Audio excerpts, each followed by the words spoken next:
ओ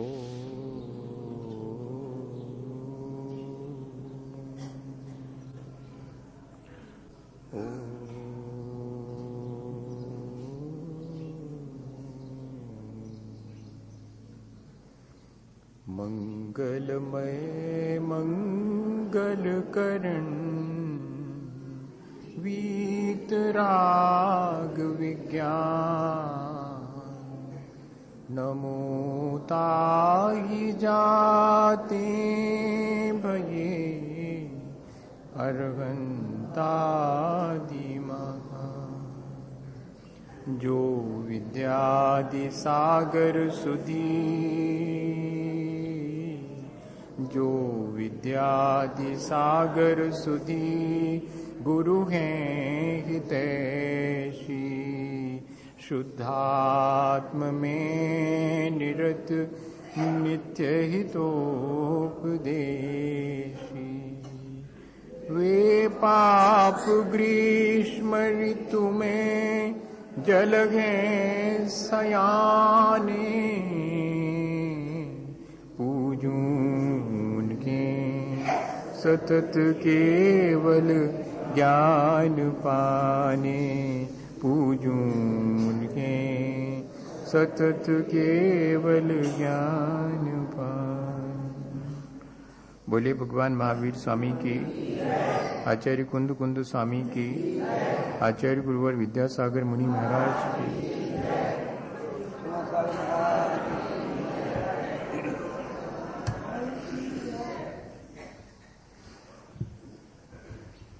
हम सभी लोग एक श्रावक को कैसे घर गृहस्थी के बीच आत्मिक विकास करने की संभावना है, इस पर विचार कर रहे हैं। साधुजनों के जीवन में वे निरंतर अपने आत्म विकास या आत्म सुख को पाने के लिए प्रयत्न करते ही रहते हैं, लेकिन श्रावक को सांसारिकता के बीच, भौतिकता के बीच बहुत समय गुजारना पड़ता है। वो ऐसी स्थिति में और अपने आत्मिक सुख को कैसे पाए, इसके लिए भी आचार्यों ने उपाय बताए हैं। सबसे पहली चीज तो यही अपन ने समझी है कि ये जो भौतिक सुख हैं वो बहुत क्षणिक हैं। मुझे आत्म सुख पाना चाहिए, जो कि एक बार मिलने के बाद फिर नहीं छूटता है। और दूसरा ये कि इस संसार में हम जहां भी देखते हैं वो दुख ही दुख दिखाई देता है।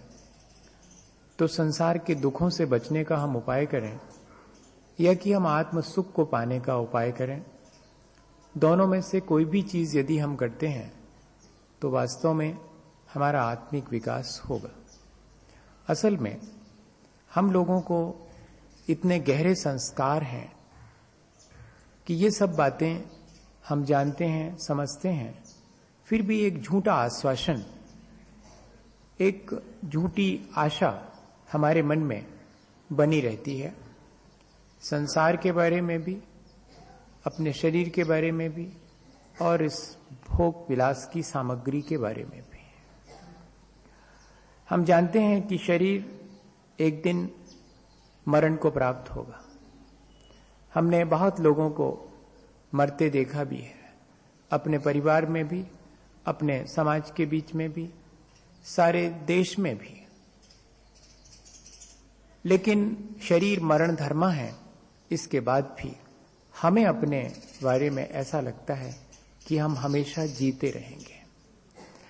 अभी मेरा मरण थोड़ी आया है, इतना ही नहीं, मेरा मरण अभी नहीं आएगा, जबकि हम ये भी नहीं जानते कि हो सकता है कि हम क्षण भर के बाद भी इस देह को हमें छोड़ना पड़े। लेकिन एक झूठा आश्वासन, एक झूठी आशा, जब भी कोई मरता है तब तो हमारे मन में थोड़ी देर को तो लगता है कि हाँ, यहां सबको मरना होगा, लेकिन सबको मरना होगा, पर मैं मरूंगा? नहीं, अभी कहां, अभी तो मैं नहीं मरूं। ये फौरन अपने भीतर इस तरह का विचार आता है, जबकि उन क्षणों में ये विचार आना चाहिए। जब हम शरीर को खिला पिला रहे हैं, सुला रहे हैं, उसकी सेवा में लगे हुए हैं, 24 घंटे अगर किसी की चाकरी हम करते हैं तो वो सिर्फ एक ही है, शरीर। 24 घंटे उसकी चाकरी करते हैं, समझ में नहीं आता, एकदम नहीं समझ में आता। अपने नौकरों की तरफ तो ध्यान जाता है जो हमारी सेवा करते हैं, लेकिन हम किसकी करते हैं, और वो भी 24 घंटे करते हैं। सारा सरंजाम, सारा प्रपंच उसी के लिए है, जबकि वो शरीर मरण स्वभाव वाला है।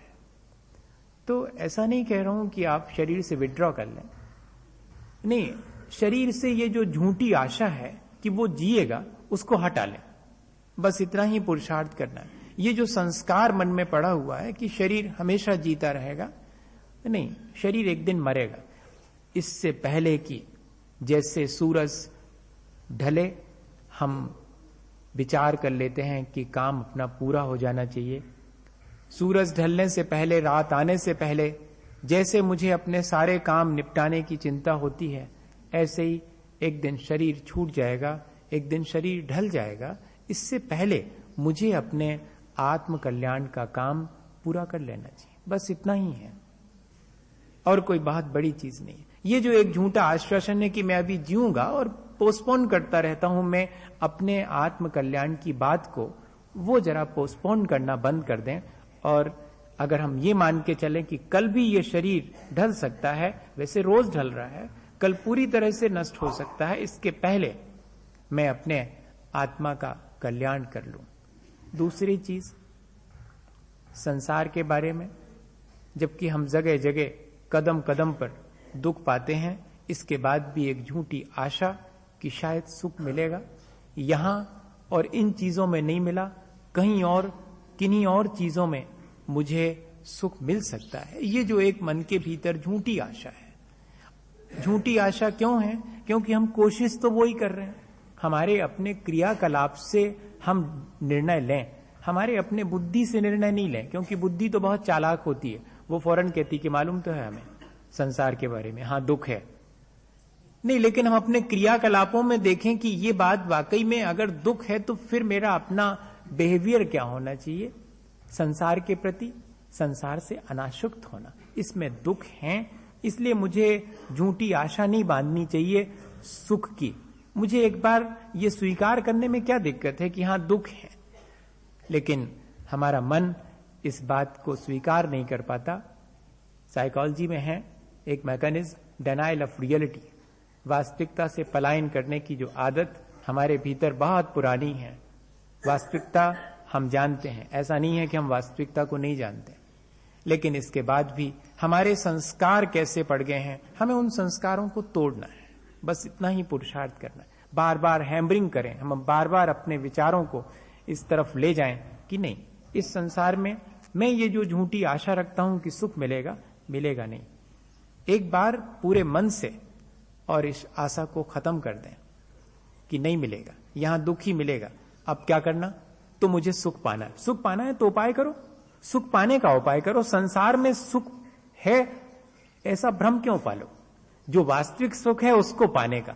जैसे ही संसार में सुख का भ्रम टूटेगा तब मालूम पड़ेगा कि वास्तविक सुख क्या है और मुझे उसे पाना। और जब तक ये आशा बनी रहेगी कि यहीं इसी संसार में सुख मिलेगा, तब तक आत्म सुख आप सिर्फ वाणी में कह सकते हैं आत्म सुख, बाकी जीवन में आत्म सुख पाने के लिए कोई प्रयत्न संभव नहीं है जब तक कि ये आशा नहीं टूटेगी।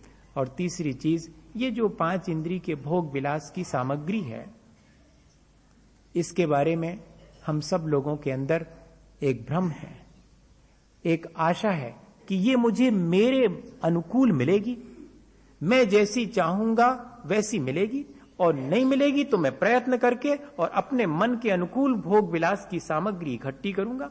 लेकिन हम ये भूल जाते हैं कि भोग विलास की सामग्री कर्माश्रित है, हमारे अधीन नहीं है, हमारे कर्मों के अधीन है। इसमें हम जितने आसक्त होंगे ये उतनी कम मिलेगी, और इसको हम जितना छोड़ेंगे ये उतनी हमारे पास आएगी। ये उल्टा गणित है इसका, लेकिन ये हमारे समझ में नहीं आता। हमें लगता है हम दिन भर करते क्या रहते हैं, अगर थोड़ा सोचें, अपने भोग विलास की सामग्री अपने अनुकूल जुटाते रहते हैं? और कुछ करते हैं क्या? मुझे बताइएगा, ईमानदारी से आप अपने आप से पूछिएगा कि सारे दिन, चाहे दुकान पर बैठे हो, चाहे बाजार में हो, चाहे घर में हो, हम अपने भोग विलास की सामग्री का इंतजाम, और वो भी अपने अनुकूल, जबकि हमें मालूम है कि हमारे अनुकूल मिलना हमारे हाथ में नहीं है। जो हम कर चुके हैं अपने कर्म, उनके हाथ में कर्माश्रित है ये जितनी भी अनुकूलता और प्रतिकूलता है। हम तो सिर्फ एक भ्रम, और वो भी झूठा भ्रम, अपने मन में बनाए रखते हैं। एक घटना मैंने आपको पहले सुनाई है, शायद मैं भूल जाता हूं। एक बार एक व्यक्ति ट्रेन में सफर कर रहा था, है आपको याद, और उसने टिकट नहीं लिया था। लेकिन इसके बावजूद भी जब टिकट टैग चेकर ने उससे पूछा कि कहाँ है तुम्हारा टिकट, तो उसने कहा अब भी देखता हूं। और उसने फौरन अटैची खोली, अटैची में एक एक खाने में देखने लगा। चेकर ने कहा कि करते क्या हो, इतना भी ख्याल नहीं है कि कहाँ रखा? बोले रखा होगा, यहीं रखा है, उसमें क्या है, रखा है। और फिर उसमें से अटैची में नहीं मिला तो अटैची में जो कपड़े रखे थे, उसमें जो पैंट था उसके पॉकेट में देखा, उसमें भी अब हो तब ना। लेकिन एक भ्रम, एक दिलासा, एक झूठी आशा कि है इसी में, जाएगा कहां। और यहां तक कि उसने अपने जूते पॉकेट में नहीं देखूंगा मैं, फिर जूते खोले। जब वो जूते खोलने लगा तो टिकट चेकर छोड़ा गड़बड़ा है कि क्या कर रहे हो, कहीं कोई उपद्रव तो नहीं कर रहे। तो उसने कहा नहीं, शायद हो सकता है इसमें रखा हो, जूते के नीचे रखा हो। यहां तक तो बात हुई, लेकिन जब नहीं मिला तो मालूम, वो उठ के खड़ा हुआ और बाजू वाले के पॉकेट में हाथ डालने लगा। तब टिकट चेकर ने कहा कि क्या करते हो? बोले हो सकता मेरा टिकट वहां हो, लेकिन है तो। ये बड़ा प्रतीकात्मक उदाहरण है। और जब आजू बाजू के लोगों ने बहुत जोर से, उनको हंसी आ गई उसके बुद्धूपने पर, तो उन्होंने कहा कि तुम अपने पॉकेट में क्यों नहीं देखते? तो उसने कहा सुनो, थोड़ी सी आशा है कि शायद मेरे पॉकेट में मिलेगा, मैं उस आशा को तोड़ना नहीं चाहता।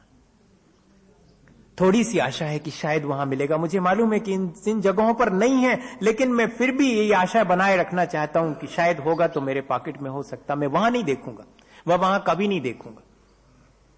ये एक उदाहरण है जो हम सब पर लागू होता है। देखें गौर से, उसके पॉकेट में हाथ डाल के देख रहे हैं, शायद वहां सुख होगा। इस चीज में हाथ डाल के देख रहे हैं, शायद यहां पर सुख होगा, वो मेरे ही भीतर है। नहीं नहीं नहीं, वो वहां नहीं देखूंगा, वहां नहीं देखूंगा। अगर वहां भी नहीं मिला तो करूंगा क्या? फिर तो मैं निराश हो जाऊंगा जीवन से, और मैं निराश नहीं होना चाहता। मैं इस संसार में ही सुख पाना चाहता हूं। ये जो झूठी आशा है, ये ऐसी ही है। हमें तो उस पर हंसी आती है, कह रही ये कैसा बुद्धू व्यक्ति है, लेकिन हमें अपनी गैर बुद्धिमानी पर कभी भी रोना नहीं आता कि हम भी वही कर रहे हैं, ठीक वैसा ही। हम भी कहां कहां सुख पाने के लिए भटक रहे हैं, लेकिन जो वास्तविक सुख हमारे भीतर है, उसके लिए कोई प्रयत्न है 24 घंटे में? मेरे ख्याल से तो बहुत बहुत अपने जीवन में झांक के देखें कि कोई क्षण ऐसा होता होगा जिसमें कि हम इन सारे सुखों को छोड़ करके और कोई आत्म सुख पाने के लिए कभी 5 मिनट बैठते हो। मेरे ख्याल से नहीं। अपन ने तो ये सोच लिया है कि ठीक है, वो मैंने आज आलू नहीं खाए हैं, हो गया काम। हाँ, आलू नहीं खाए बस, आज मैंने और भी बहुत सारी चीजें नहीं खाई, हो गया, आत्म सुख हो गया। आज मैंने पूजा भी करी थी, और आज तो मैं महाराज के प्रवचन सुनने गया था। और अब चाहते क्या हो आप हमसे? इससे ज्यादा और क्या करें हम? और ये हम अपना भ्रम नहीं, लेकिन आप सब कुछ कर लेंगे। आप कहोगे पूजा कर लो, पूजा कर लेंगे। आप कहोगे कि आलू छोड़ दो, हम आलू छोड़ देंगे। आप जो कहो हम वो करने तैयार हैं, लेकिन संसार में सुख की आशा नहीं छोड़ेंगे। हाँ, संसार में सुख है, ये झूठी आशा हमसे नहीं छूटती। ये छूट जाएगी तो हम तो फिर संसार में रह ही नहीं पाएंगे, बड़े निराश हो जाएंगे हम। निराशा 2 तरह की होती है। जिस चीज के मिलने की संभावना है और प्रयत्न करने पर नहीं मिले तो मन उदास हो जाता, निराश हो जाता है। एक निराशा वो है, और ये निराशा हमेशा दुख में ले जाती है। लेकिन दूसरी निराशा और है, वो अगर हो जावे तो हमें सुख मिलेगा। कौन सी निराशा?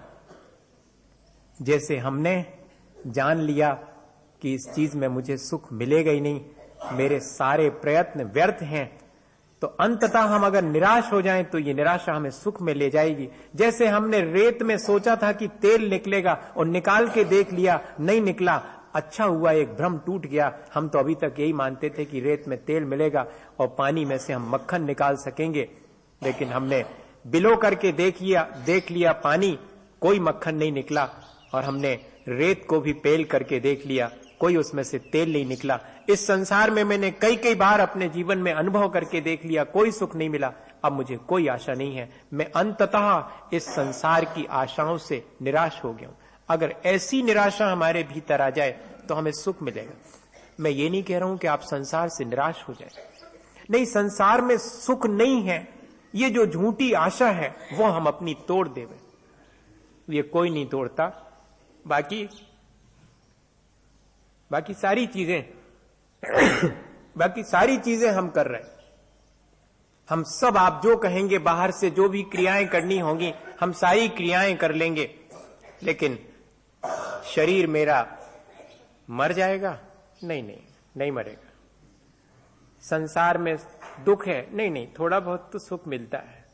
तो फिर भोग विलास की सामग्री मैं अपने अधीन, मेरे अधीन है, मैं जैसी चाहूं वैसी पालूंगा। हाँ, ऐसा ही लगता है मुझे, कर्माश्रित नहीं लगता। ऐसे हम बहुत सारे भ्रम अपने जीवन में पाले हैं। आचार्य भगवंत, चाहे साधु हो चाहे श्रावक हो, इन भ्रम को तोड़ने के लिए ही ये व्रत नियम संयम बताता है, और कोई उद्देश्य नहीं है। आपको कल तक आप कुछ और करते थे, आज आपसे कुछ और करवा लिया, इससे कोई फर्क नहीं पड़ता। बहुत सावधानी पूर्वक, क्योंकि सारे व्रतों की चर्चा अपन कर रहे हैं, लेकिन ये नहीं समझना मेरे इस प्ररूपण से कि मैं व्रतों को ग्रहण न करने की सलाह दे रहा हूं। मैं ये कह रहा हूं कि व्रतों को इस तरह से ग्रहण करें जिससे कि वास्तव में हमारे मन में जो आत्म सुख पाने की ललक है वो पैदा हो रहा है। ये कि संसार के भौतिक सुखों में ही हम सुख मान रहे हैं और छोड़ते जा रहे हैं कुछ चीजें। बस वही, जैसे कि 10 लाख रुपए कमाए हैं, थोड़े बहुत दान दे दिए, वो भी आनंद ले लिया, और ये आनंद तो है ही, 10 लाख रुपए का भी आनंद ले रहे हैं और थोड़ा सा दानी होने का आनंद भी ले लिया। 100 चीजें हैं, 100 चीजों में से 2-4 छोड़ दी, बाकी तो बड़े प्यार से खा रहे हैं और कह रहे हैं हम तो त्यागी भी हैं, हमने तो ये छोड़ रखा है। तो छोड़ रखा होगा आपने, लेकिन अभी भी जो चीजें आपने ग्रहण कर रखी हैं उनमें तो सुख मान रहे हैं कि नहीं? पहले नंबर तो ये मानसिकता बनानी पड़ेगी कि यहां सुख है नहीं, मैं जो ग्रहण कर रहा हूं उसमें भी सुख नहीं है, मैं जिस दिन इसको भी छोड़ दूंगा तब मुझे सुख मिलेगा। अभी तो मैं थोड़ा बहुत त्याग करके, थोड़े से व्रत नियम लेकर के और ऐसा सोचने लगता हूं कि बस जैसे मैंने सब कुछ कर लिया हो। ये चीज हमारे मन में आनी चाहिए कि वास्तव में क्या मैंने इस संसार की झूठी आशाओं को छोड़ा है कि नहीं। एक सिनेमा देखने गए थे 2 मित्र, हाँ, अपने साथ भी ऐसे ही घटित होता। वो सिनेमा देखने गए तो देखते देखते, और उसमें वो घोड़े दौड़ते हैं ना, उनकी दौड़, घुड़दौड़, उसकी कोई प्रतियोगिता थी उसमें सिनेमा में, तो वो दिख रही थी। काले रंग का भी घोड़ा था और एक नीले रंग का घोड़ा था। तो वो काले रंग का घोड़ा बहुत बार तेज दौड़ करके आगे निकल जाता था। तो पहले वाले मित्र ने दूसरे वाले से कहा, वो जो नीला वाला है ना वो जीतेगा। दूसरा मित्र बोलता, कैसी बात कर रहा हो, ये काला कितना तेज दिख रहा है और यही आगे निकल जाएगा, नीला तो अभी कितने पीछे है वो। तो पहले वाले ने कहा कि सुनो, मेरी मानो, नीला ही जीतेगा, नीला ही। और खेल पूरा हो गया, खेल पूरा हुआ और सच्ची में वो नीले रंग का घोड़ा ही जीता। तो वो जो दूसरा मित्र था उसने कहा, यार तुम्हारे प्रेडिक्शंस एकदम परफेक्ट होते हैं, कितनी बढ़िया भविष्यवाणी करते हो यार, तुमने तो जैसा नीला कहा था आशा ही नहीं थी बिल्कुल, वो तो बहुत पीछे था और बिल्कुल नीला ही जीता। उसने कहा, सुनो, मैं ये फिल्म दूसरी बार देख रहा हूं, मैं पहली बार भी देख रहा हूं, ऐसा ही होता है, ये तो मैं दूसरी बार देख रहा हूं, इस फिल्म में तो होता ही है नीला ही वाला जीतता है। अब तुम बनाए रहो झूठी आशा की काला वाला जीतेगा। हम भी इस संसार को कई बार फिल्म की तरह दोहरा चुके हैं, फिर भी हमारी आशा नहीं टूटती है, फिर भी हम ये नहीं कह पाते कि कई कई बार करके देख लिया मिलेगा दुख, दूसरे को भी यही सलाह देते हैं कि ऐसा कर लो मिलेगा सुख। देख लो, मां से अगर बेटा और बेटी पूछे कि शादी कर लें या नहीं करें, तो मां यही सलाह देगी कि कर लो। और अगर वो धीरे से पूछ ले कि तुम्हें ब्याह करने के बाद कौन कौन का सुख मिला, जल्दी नहीं है, एक लिस्ट बनाना और कल 2-3 दिन में बता देना। एक व्यक्ति के साथ ऐसे ही घटित हुआ था, जब मां ने बहुत फोर्स किया उसको बेटे को ब्याह करने के लिए, तो बेटे ने इतना ही कहा कि मां सुनो, तुम पहले ये तय कर लो कि तुमने ब्याह के बाद कौन कौन से सुख जो तुमने सोचे थे, जो तुमने सपने सजाए थे, इस संसार में स्वप्न देखे थे तुमने सुख पाने के, वे कौन कौन से पूरे हुए, और वास्तविकता जो पहले नहीं मालूम थी वो वास्तविकता मालूम पड़ी, फिर कौन सा सुख मिला तुम्हें। ये उसने डायरेक्ट कह दिया। मां तो बहुत हड़बड़ा गई थी, उसने कहा सुनो तुम हमसे इस तरह की बातें मत किया करे। और फिर बाद में अपने भाई से, उस बेटे के मामा से कहा कि इसको समझाओ, ये कैसी कैसी बातें करता है, संसार कहीं ऐसे चलता है क्या, वो तो भगवानों की बात है, वो नहीं करते होंगे ब्याह, ये ऐसा उपद्रव कर रहा है हमारे घर में, उपद्रव मालूम पड़ रहा है, देखना आप। अब मामा ने भी समझाया, तो मामा को भी वही बात कह दी कि मामा आपने तो ब्याह किया है, आपने तो बहुत सुख पाया है, जरा मुझे लिख करके बताना कौन कौन से जो आपने सोचे थे, ऐसा नहीं जो आपने ब्याह से पहले सुख पाने के सोचे थे वो सब ब्याह के बाद पा लिया आपने। अब 3 दिन के बाद फिर जब वो पहुंचा तो अब की बार मामा नहीं मिले, मामी जी मिली। उन्होंने कहा सुनो तुम्हें जो करना हो वो करो, ब्याह करना हो करो, नहीं करना हो मत करो, तुम मामा को परेशान मत करो। 3 दिन हो गए ढंग से बात तक नहीं करते हमसे, बोलते ही नहीं है, बड़े उदास हैं घर में, हमारी तो तुमने खुशी छीन ली। अब बताइए, ये मैंने पढ़ा, एक जगह पढ़ रहा था तो मैंने कहा सुनाऊंगा मैं इस चीज को। अपन सबकी वास्तविकता है ये। अपन से कोई अगर सचमुच, अपन अपने आप से भी सचमुच ऐसा ईमानदारी से पूछ लेवे कि जो हमने सोचा था कि ये सारे सुख मिलेंगे, क्या वो हमें उन चीजों के पा लेने के बाद मिले हैं आज तक। हमने सोचा था कि ये चीजें पाने से हमको ये सुख मिलेंगे। सच्ची बताएं, अगर अपने मन से पूछें कि वो चीजें मिल जाने के बाद क्या सचमुच सुख मिले, नहीं मिलते। इतनी झूठी आशा फिर क्यों रखें हम ये नहीं कह रहे हैं कि उनको हम चीजों को ना पाएं, हम ये कह रहे हैं कि उन चीजों में जो झूठी आशा है वो क्यों नहीं तोड़ देते। चीजें हैं, उपयोग में आती हैं, इनसे कोई मुझे सुख मिलने वाला नहीं है। सुख दुख तो मेरे अपने परिणामों के ऊपर निर्भर है, और मैं अपने परिणाम सुधारता नहीं हूं, और चीजों में और संसार में और इस शरीर में सुख की खोज करता हूं। ये मेरा भ्रम ही तो है और कुछ भी नहीं। मैं अगर इस भ्रम को समझ लूं, एकदम नहीं समझ में आएगा, कई जिंदगी लग जाएंगी भैया। अभी तो अपन बैठ के थोड़ा सा घंटे पर विचार कर रहे हैं, तब थोड़ा सा लगता है मन को, यहां जितनी देर बैठे उतनी देर लगता कि है तो सही, लेकिन संस्कार इतना प्रबल है कि इस सच्ची बात को भी हम एक तरफ रख देंगे और फिर लग जाएंगे उसी में। फिर एक आशा जग जाएगी बाहर, हम अंततः निराश हो ही नहीं पाते। आचार्य भगवंतों ने इसीलिए ये चीजें रखी हैं। अभी तक क्या कहा, आत्म सुख पाने के लिए विचार करना, संसार में दुख है इस बात का विचार करना, लेकिन अकेले विचार करने से और इच्छा करने से नहीं होता, तो प्रयत्न करना। अब प्रयत्न कैसे करना, तो जो चीजें भोग विलास की मिली हैं उनकी लिमिटेशन कर लेना अपने जीवन में, उनकी सीमा बांध लेना। तो अपन ने देखा था कि अब खाने पीने की चीजें और भी जो अपने उपयोग में आती हैं उनको सावधानी से उपयोग में लेऊंगा। जहां जहां जीव राशि का ज्यादा घात होता होगा मैं उन चीजों को अपने लाइफ में शामिल नहीं करूंगा। सचित त्याग, जहां जहां जीवन है, जहां जहां सांस है, जहां ज्यादा जीवों की हिंसा होती है, अपने खान पान रहन सहन सब में आप सिर्फ इतना ही सीमित मत कर लीजिएगा, थाली तक ही धर्म सीमित मत कर लीजिएगा। सचित त्याग के मायने सिर्फ इतना ही नहीं है कि थाली में और हम इतनी चीजें खाएंगे, नहीं, जहां जीवों की हिंसा होती होगी। अब दया मूर्ति हो गया है वो श्रावक, और दया मूर्ति होने की वजह से अकेले भोजन पान में ही नहीं, वो अपने सारे रहन सहन में दिन भर ऐसी कोई भी क्रिया नहीं करता जिससे कि किसी के जीवन का घात हो। कम से कम 10 जीवों के घात से तो बचूं। त्रस्त जीवों का घात मेरे से ना हो, और जो छोटे छोटे जीव हैं, अग्नि है, जल है, वायु है, वनस्पति है, इन सब में भी जीवन है, उनका भी मैं संभल करके उपयोग करूं। ऐसा अब उसके मन में विचार आ गया। तब जाकर के एक आत्म विकास की सीढ़ी व्यक्ति चढ़ जाता है। और अब और आगे जाके आज कह रहे हैं, अन्नम पानम खाद्यम लेह्यम नाशनाति यो विभावरियाम सचरात्रि भुक्ति विरता सत्वेश अनुकंप मान मना।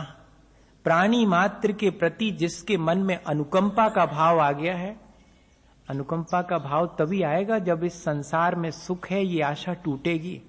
इसलिए मुझे पहले ये बात आपसे बहुत क्लियर करनी पड़ी, तब जाकर के हमारे अंदर वास्तव में अनुकंपा आएगी और बाहर दिखने लगेगी। अभी तो हमें सुख दिखाई पड़ता है, जिन चीजों में हम उनको पाने के लिए अनुकंपा और दया को एक किनारे रख देते हैं, भूल जाते हैं कि दया करनी चाहिए। मेरे सुख सुविधा के साधन ही नहीं जुटाना चाहिए, दया करना चाहिए जीवों पर। मैं अपने सुख सुविधा के साधन जुटा करके दूसरे को मार रहा हूं। ये चीज हमारे मन में स्पष्ट होनी चाहिए कि हमारे अपने जीवन जीने के लिए मुझे सब जीवों पर दया करते हुए जीवन जीना है।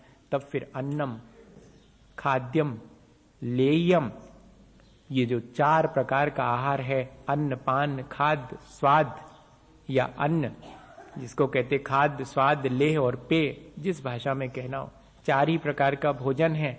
इन चारों प्रकार के भोजन को, चूंकि उसके भीतर अनुकंपा है प्राणी मात्र के प्रति, इसलिए अब न स्वयं रात्रि में खाता है, न दूसरे को खिलाता है।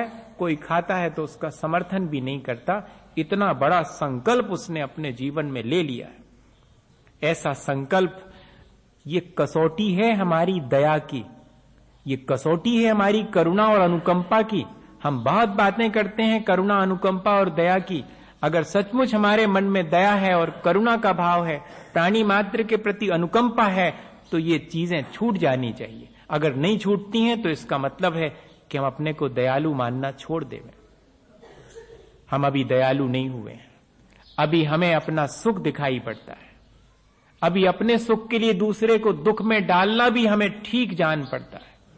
हां, ये इससे निर्धारित हो जाता। यदि हम रात्रि भोजन स्वयं करते हैं, दूसरे को कराते हैं, दूसरा कोई करे तो उसकी प्रशंसा करते कि हां कोई फर्क नहीं पड़ता, तो इसके मायने हैं कि अभी हमें संसार में और ज्यादा रहने की इच्छा है।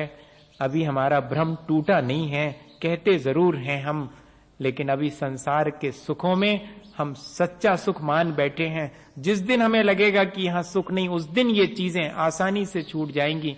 फिर हमें कोई सौगंध लेने की भी, किसी के चरणों में जाने की आवश्यकता नहीं पड़ेगी। मैं खा ही नहीं पाता हूं रात में, मेरा मन इतना दया से भीग जाता है कि मन ही नहीं होता कि मैं इतने हिंसा के बीच और क्या भोजन अपने शरीर में डालूं, क्योंकि जीव राशि इतनी ठसाठस भरी हुई है।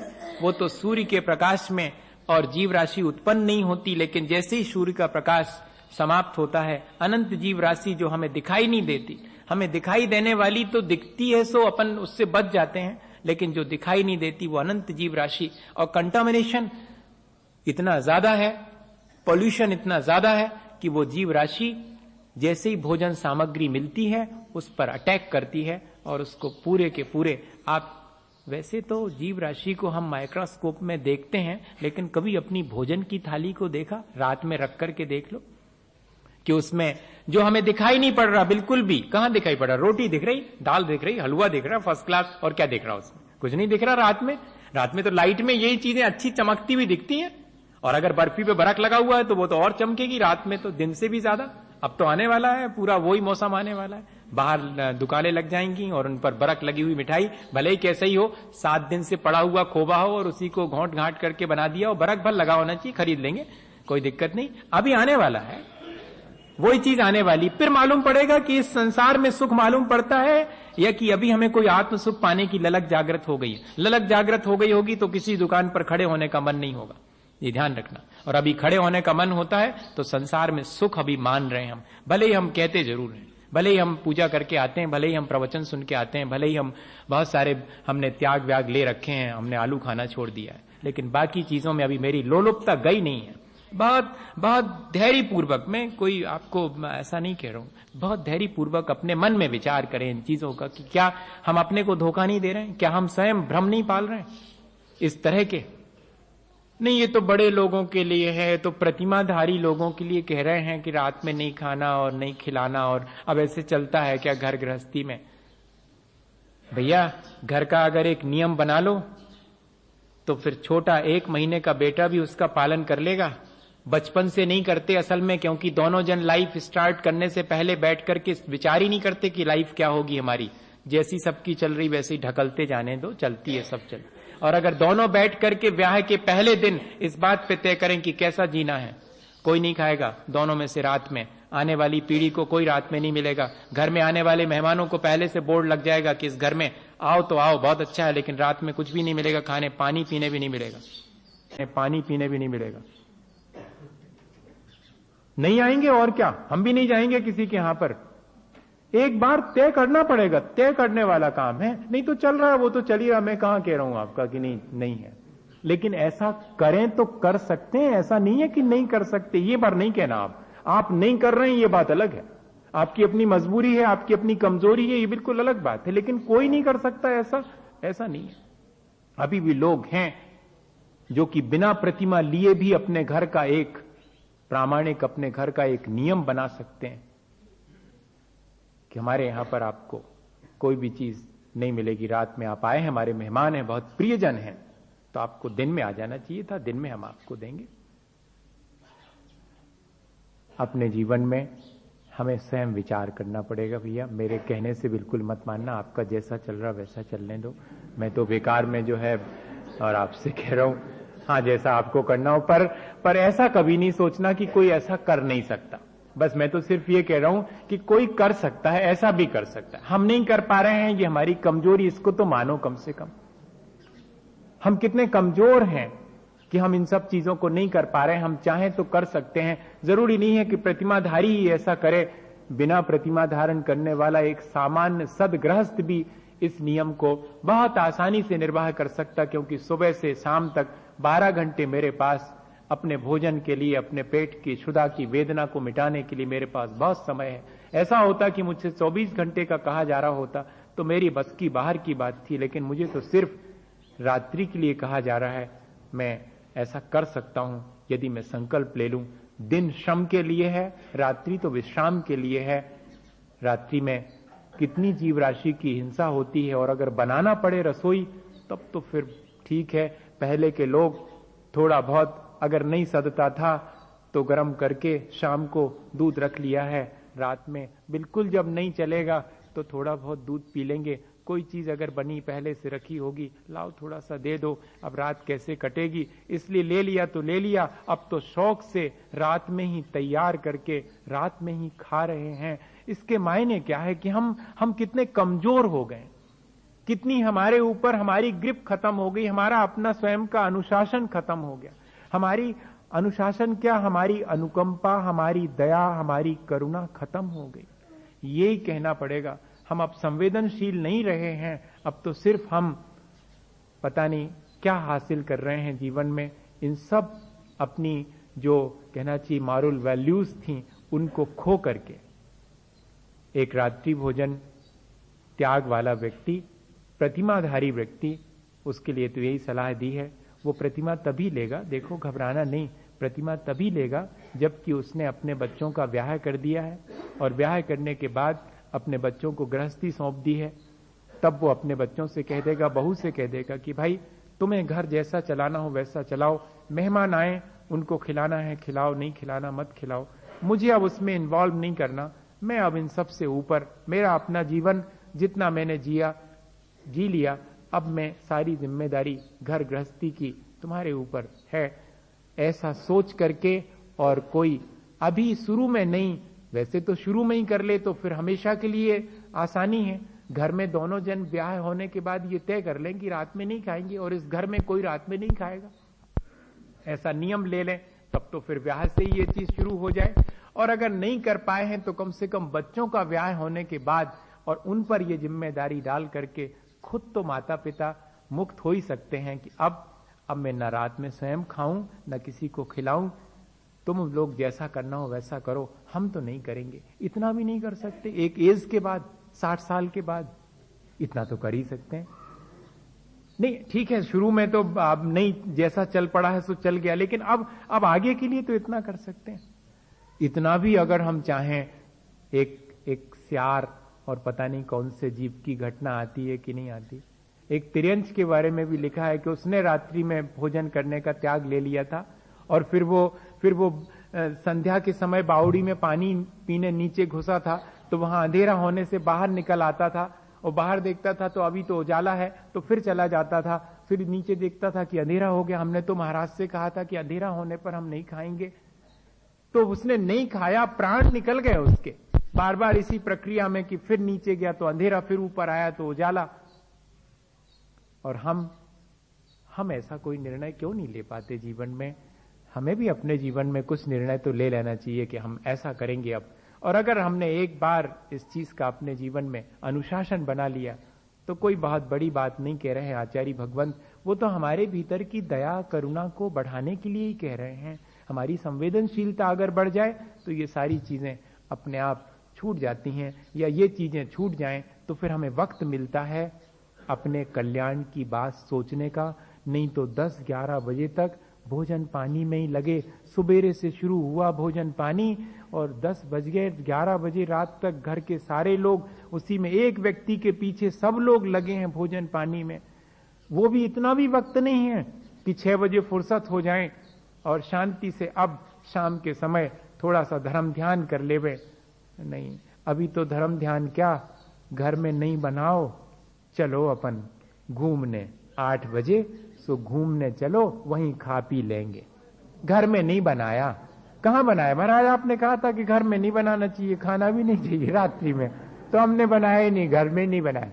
अब हम जा रहे हैं तो वहीं पर फुर्सत है हम, आपने तो कहा था फुर्सत रहना चाहिए, तो हम फुर्सत है बिल्कुल, हमें कोई काम ही नहीं। 6 बजे हमने बिल्कुल घर में बनाना सब छोड़ दिया, सब खत्म। अब तो 7-8 बजे निकलेंगे सब बाल बच्चों को लेकर के और किसी एक बढ़िया उसमें होटल में बैठेंगे, उसके बाहर जो सजाया गया होगा उसमें बैठ करके खा लेंगे। अपन ने बनाया ही नहीं, उनने ही सब बनाया, सब किया हो, अपने को कोई पाप नहीं लगेगा।